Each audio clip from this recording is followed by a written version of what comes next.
Bíblia, no livro de Salmos, número 145. Aleluia. Apenas o versículo 4. Salmos de número 145, versículo 4. Glória a Deus. Aleluia. Amém? Amém. Diz assim a palavra do Senhor: uma geração louvará as tuas obras, a outra geração anunciará as tuas proezas. Amém? Talvez assentar, meus irmãos. Aleluia. Glória a Deus.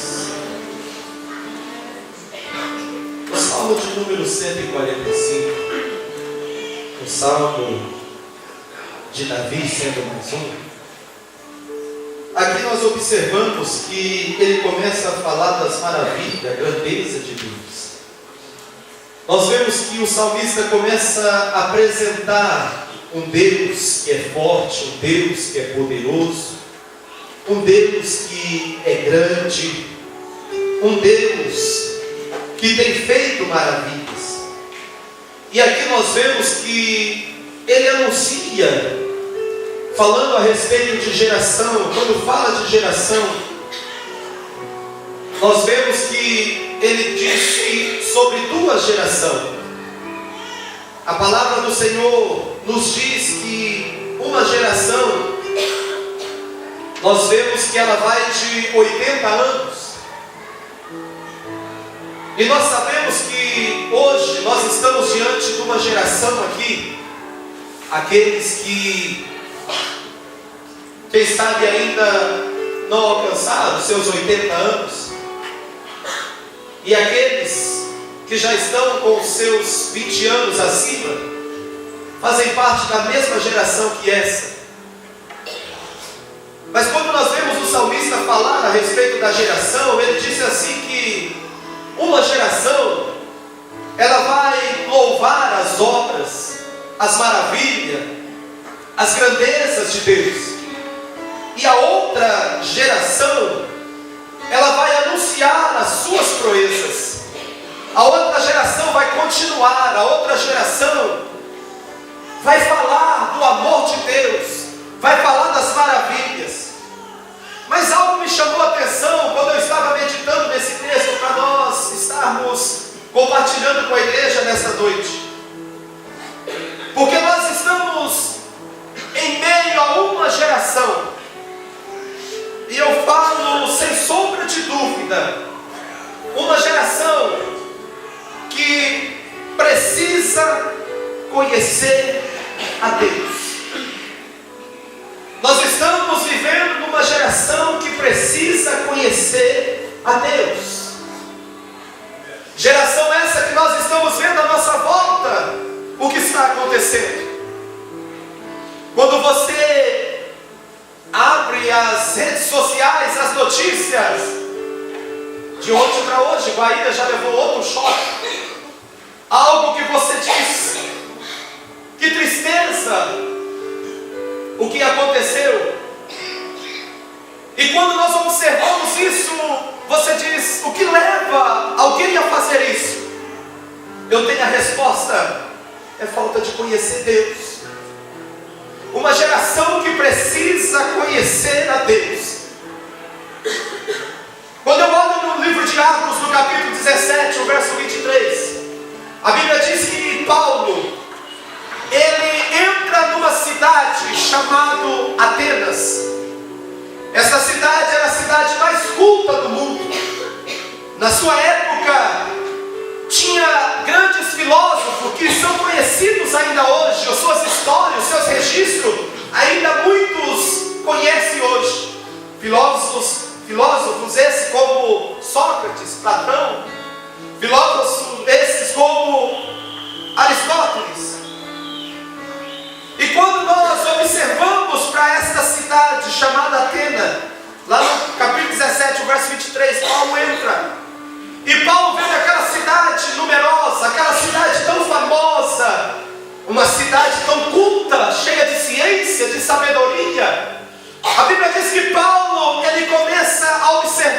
havia alguns altares.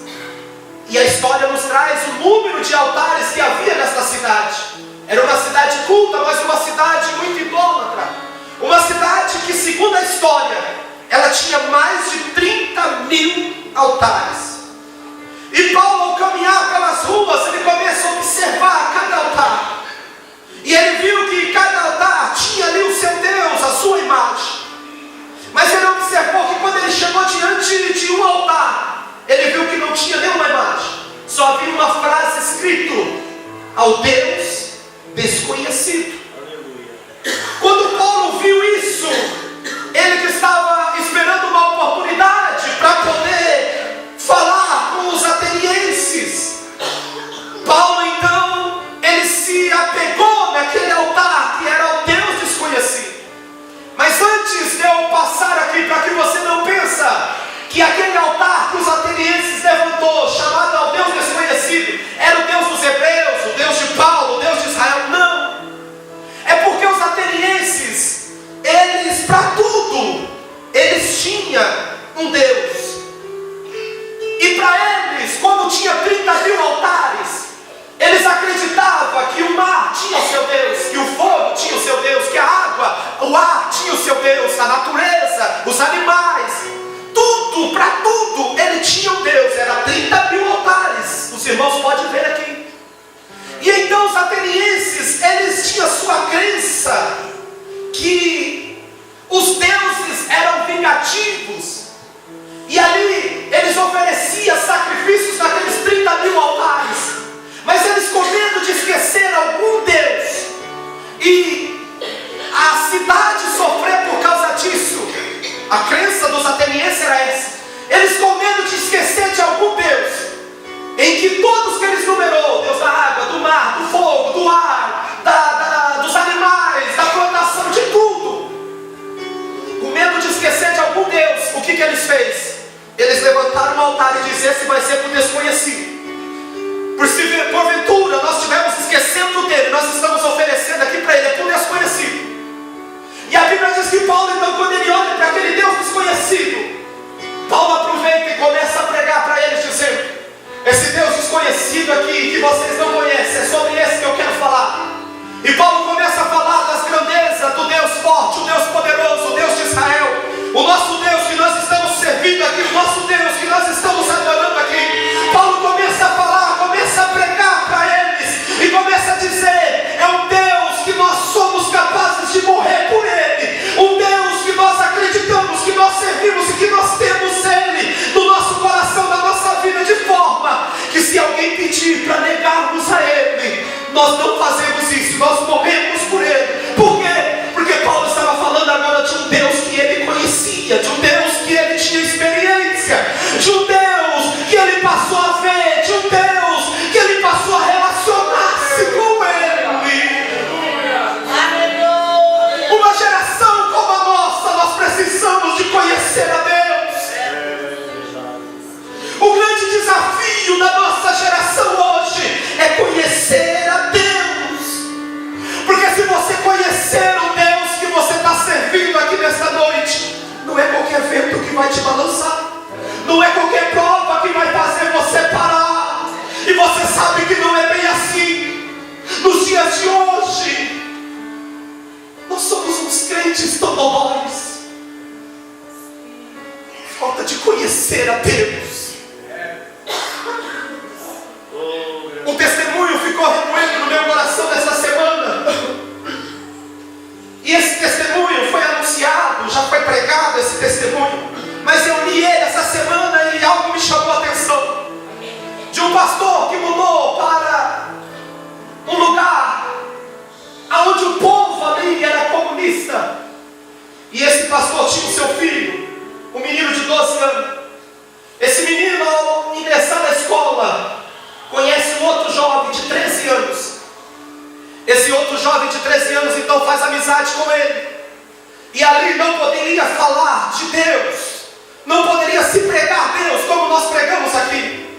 Aquele menino fez amizade com aquele outro menino, filho do pastor, fez amizade com o menino de 13 anos. E convidou ele para ir na sua casa uma tarde.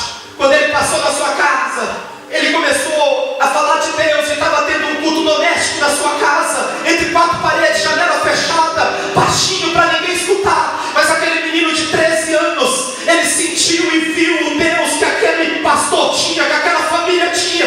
E o menino disse assim: eu quero aceitar, eu quero esse Deus para mim. Ele aceitou a Jesus como Salvador da sua vida. E aquele menino saiu com a força. E ele começou a pregar na sua casa. Ele começou a pregar, ele foi para a praça.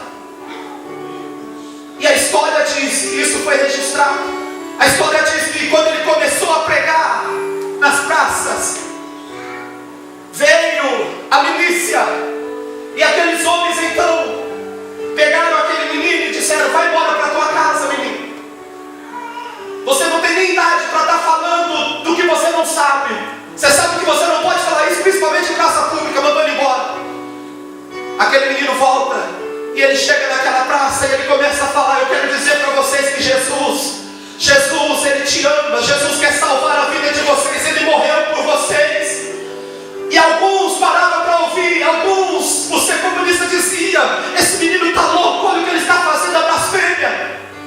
De repente aquele soldado volta de novo, pega aquele menino e eles não mandam ele para casa. Agora eles levam ele numa sala e eles dizem: vamos dar uma correção nele para que os outros aprendam. E ali então eles dão umas palmatórias na mão dele. Era a forma de correção. Era como um chinelo de madeira, um tamanco, e batesse sobre as mãos.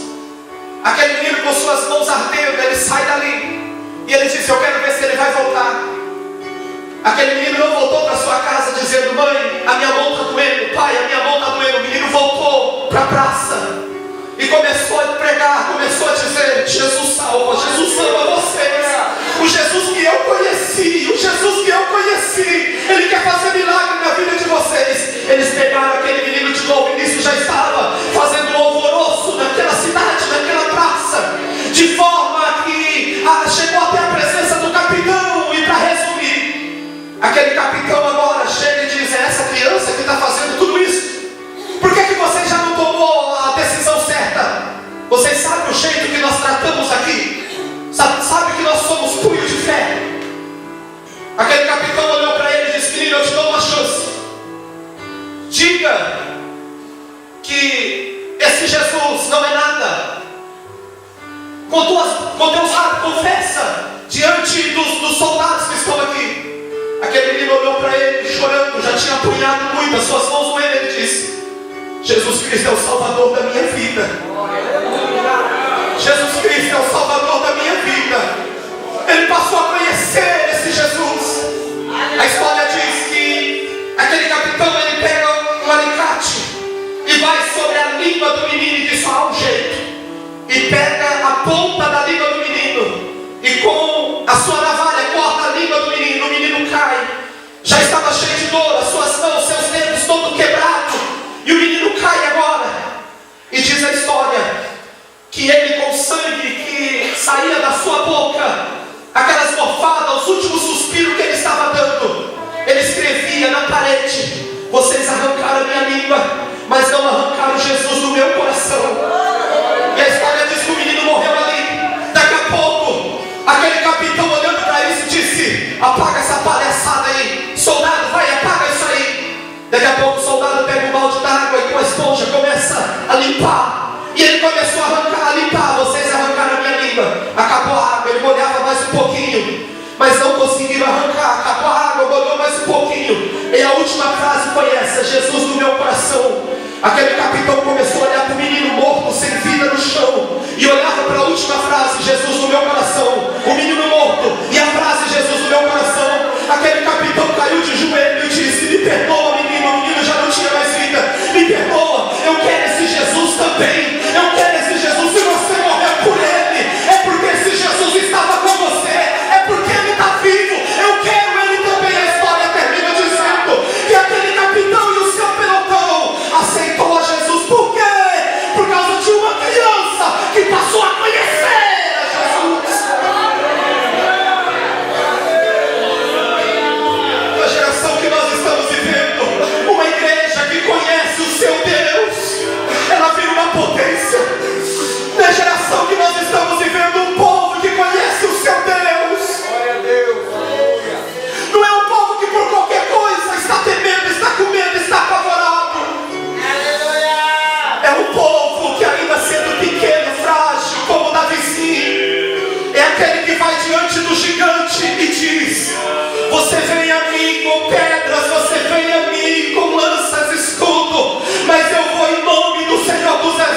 Ele disse assim: vai chegar dias que será impossível ajuntar pessoas em um lugar onde a única atração seja Deus. Eu vou repetir para vocês entenderem. Ele disse assim: vai chegar dias que vai ser impossível ajuntar pessoas em um lugar onde a única atração seja Deus. Porque nós estamos vivendo em uma geração que agora é atraída por pessoas. Marca um trabalho, coloca um cartaz que fulano de tal está vindo, vai estar passando. E começa a sair com um carro de som anunciando aí. Os irmãos sabem o resultado. Não vai ter nem lugar para ninguém sentar aqui dentro. É o fulano de tal que vai estar. Não vai ter nem lugar para estar aqui. Agora anuncia aqui, como todos os cultos encerrando, nós anunciamos dizendo: vem amanhã, segunda-feira, na oração, porque Deus vai estar aqui. Menos da metade aparece aqui. É uma geração que não conhece a Deus. É uma geração que tem 20 anos, 30 anos, tanto tempo de crente, mas não conhece a Deus.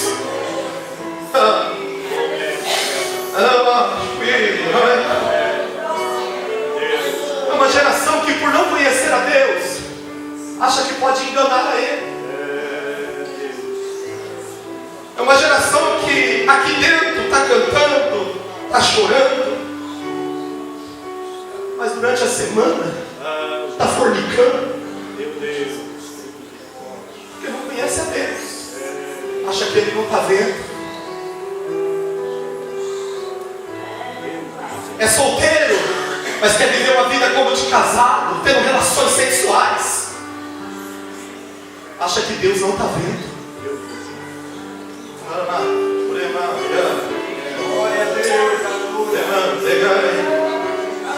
Cuidado, você precisa conhecer a Deus. Ele é amor, mas é justiça também. Cuidado. Para de brincar com Ele. Para de brincar com Ele. Na igreja anda de um jeito, veste de um jeito.